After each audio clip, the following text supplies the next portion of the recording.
بسم اللہ الرحمن الرحیم۔ السلام علیکم ورحمۃ اللہ وبرکاتہ۔ برائے حفظ و حافظہ سورت علم نشرح لکھ کر پانی میں گول کر پلانا حفظ قرآن اور تحصیل علم کے لیے خاص ہے۔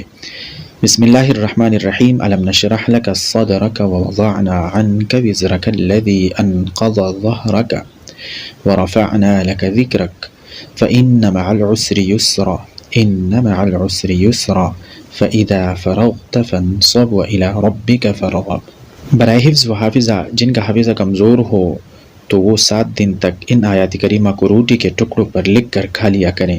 ترتیب اس طرح ہے کہ ہفتے کو یہ آیت لکھ کر کھائیں: فَتَعَالَى اللَّهُ الْمَلِكُ الْحَقُّ، اتوار کے دن یہ لکھیں رب زدنی علما، پیر کے روز یہ لکھیں سنقرئک فلا تنسى، منگل کے روز یہ لکھیں انہ یعلم الجہر وما یخفی، بدھ کے روز یہ لکھے لا تحرک به لسانک لتعجل به، جمعرات کے روز یہ لکھے ان علینا جمعہ وقرآنہ، جمعہ کو یہ لکھے فإذا قرأناہ فاتبع قرآنہ۔ یہ سب آیات صبح کے وقت باوضو لکھ کر کھلائیں، انشاءاللہ حافظہ قوی ہوگا۔